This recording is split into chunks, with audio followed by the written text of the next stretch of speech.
শেখ হাসিনা একজন ভারতীয় দাসী ছিলেন। দেখেন, ইন্ডিয়ান ন্যাশনাল পলিসি ছিল সরাসরি দেশ দখল করবে না, কিন্তু আমাদের দাস বা দাসী দিয়ে, গুলাম দিয়ে এই রাষ্ট্রকে আমরা কন্ট্রোল করে রাখবো সবকিছু। এই কাজটাই শেখ হাসিনা পালন করেছেন বিগত 17 বছর। ককরোচ জনতা পার্টি মানে নজিরবিহীন ভাবে দিল্লিতে তারা আপনার তাদের সমাবেশ করেছে প্রথম দিন। নজিরবিহীন সাফল্য, রীতিমতো তসনস এবং আতঙ্ক, কলিজাতে দাগ লেগেছে, নয় আতঙ্ক সৃষ্টি হয়েছে নরেন্দ্র মোদী গভর্নমেন্টের যে what is going to happen, because now they know তাদের কাছে ফোর্স করলে যদি মাঠে তাদেরকে মারধর, গ্রেফতার, নির্যাতন করা হয়, তাহলে এটা কোনো অবস্থাতে কন্ট্রোল করা যাবে না। কেননা জেনজি উঠে দাঁড়িয়েছে, বুঝেছে। আপনি কল্পনা করতে পারেন যে মানে পার্লামেন্ট হাউস থেকে একটু দূরে সমাবেশ হয়েছে, সেই জায়গাতে তারা স্লোগান দিয়েছে কি জানেন? ইনকিলাব জিন্দাবাদ।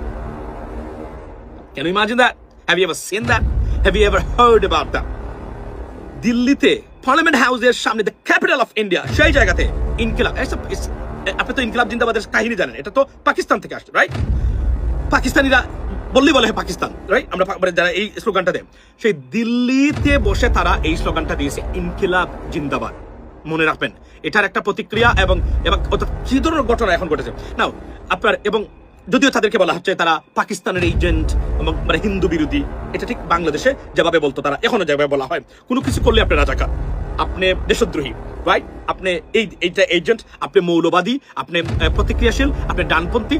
যে ডানপন্থীর স্লোগানটা এই মুহূর্তে সরকারের নীরব ভাবে কিন্তু মানে এই কাজটা করা হচ্ছে, যেটা আমরা জানি না। তারা they don't talk, but this one guy, আমি জানি না প্রধানমন্ত্রী তাকে কিভাবে নিয়োগ দিলেন।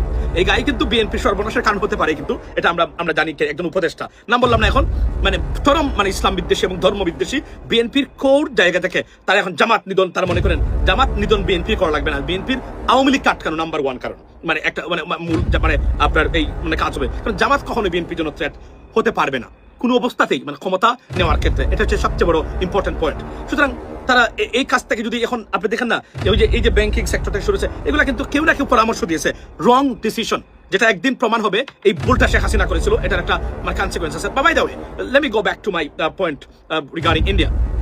সো ককরোচ পার্টি আপনার যে অবস্থা চলছে বর্তমানে, এবং আজকে সবচেয়ে ইম্পর্টেন্ট জিনিস হলো যে শিক্ষামন্ত্রী বাংলাদেশের ঠিক নৌফেলের মতো, বাংলাদেশের ঠিক যেভাবে শিক্ষা ব্যবস্থা প্রশ্নপত্র ফাঁস এবং শিক্ষা ব্যবস্থাকে ধ্বংস করা হয়েছে, একই অবস্থা ভারতে বিদ্যমান। আনবিলিভেবল ঘটনা, একই অবস্থা। 5 জন স্টুডেন্ট আত্মহত্যা করেছে এই দুর্নীতির কারণে, মানে শিক্ষামন্ত্রীর। সেই শিক্ষামন্ত্রীর আজকে নামতেই পারলেন না জুতা নিক্ষেপের বয়ে, কারণ এতটা আতঙ্কিত এই টোটাল গদি মিডিয়া। আপনি যদি দেখেন এখন এই মুহূর্তে তাদের এক একটা মানে বিষয়ে তাদের পতন শুরু হয়েছে। নাম্বার 1, আমাদের ডক্টর খলিল সাহেবের পররাষ্ট্রমন্ত্রীর জাতিসংঘে উনি যে আপনার এই যে প্রেসিডেন্ট হয়েছেন আপনার 81st আপনার সামিটের, সেটার থেকে তাদের মানে এই ভিজিবল পতন, তাদের পতন শুরু হয়েছে মানে টু বি অনেস্ট উইথ বাংলাদেশে শেখ হাসিনা নামক ভারতীয় দাসীর পতনের পর থেকেই।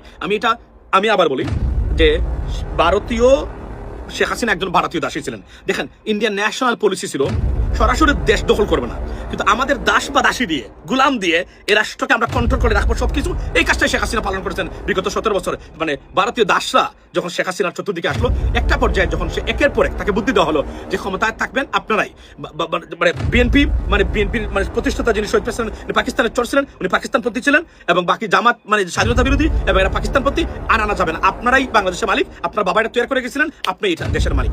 এই সার্টিফিকেট এবং এটা শেখ হাসিনাকে বোঝানোর উপরে, যেহেতু লেখাপড়া করেন এই মহিলা, নাইফ ছিল, মহিলা মানুষ তো, ব্রেন তো চিকেন ব্রেন, সবসময় জানেনি। আপনার সরি টু সে দ্যাট, আপনার সবচেয়ে মনে করেছে আরে এটা সত্য কথা, আমি তো দেশের মালিক, আমি তো সবকিছু। একের পরে এক যা মানে অপশাসন, দুঃশাসন দেওয়ার চেষ্টা করলো, বিনিময়ে তার পরিণতি। এবং আজকে বলে রাখি আমি আপনাদেরকে, বর্তমান প্রধানমন্ত্রী তারেক রহমান সাহেব যদি সুযোগ না দেয় এবং বিএনপি সরকার যদি সুযোগ না দেয়, শেখ হাসিনা বা আওয়ামী লীগ বাংলাদেশের রাজনীতিতে কিয়ামত পর্যন্ত ফিরতে পারবে।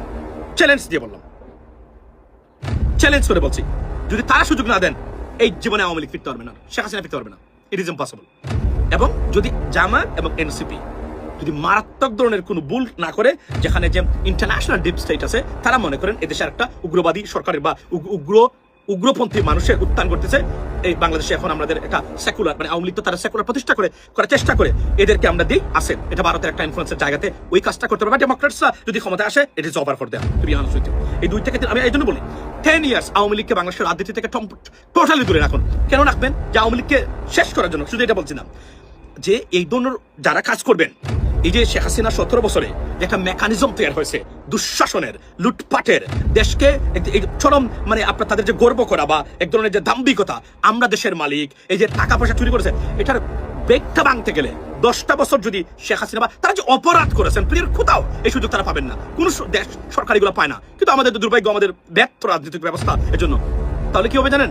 আওয়ামী লীগ কখন আর ওই ভারতীয় যতদিন পর্যন্ত ভারতের স্পন্সরে আওয়ামী লীগ থাকবে, আওয়ামী লীগের নামগন্ধ যেন বাংলাদেশের রাজনীতিতে না আসতে পারে। Why I say that? Number 1, কেন আমি এটা বললাম? এই কারণে বললাম আমি যে মানে আওয়ামী লীগ এটা একটা corporation, it is a sister concern ইংরেজিতে বলা হয়। মানে আমরা বলি না যে একটা অঙ্গ প্রতিষ্ঠান, সিস্টার কনসার্ন বলা হয় মানে ইংরেজিতে। একটা সিস্টার কনসার্ন মানে অফ ইন্ডিয়া, ইন্ডিয়ান আগ্রাসন, Indian project to grab Bangladesh. That's what it is, ladies and gentleman, trust me. না হলে 17 বছরে দেশকে ডিফেন্ড করার মতো একটা লাঠি বানায় নাই এই মহিলা। কিভাবে বলে যে এই দেশকে সে ভালোবাসে, এদেশের মানুষকে যে ভালোবাসে। এখনো দেখেন আপনি ওই যে তাদের টুকাই শ্রেণী যারা সোশ্যাল মিডিয়াতে আছে, পৃথিবীতে যে আওয়ামী লীগ ফিরবে না তার একটা অন্যতম কারণ হলো একদম ভালো মানুষ নাই সোশ্যাল মিডিয়াতে যে আওয়ামী লীগকে রিপ্রেজেন্ট করবে। সরি টু সে দ্যাট, যারা আছে এই যে নাহিদ ব্রেইন, এই যে নিজুম মজুমদার, এই যে এখানে তাকে এই যে শকি টুকাই মুখে আছে, এই যে নিউ ইয়র্কে, এগুলো লেখাপড়া নাই, কিছু নাই।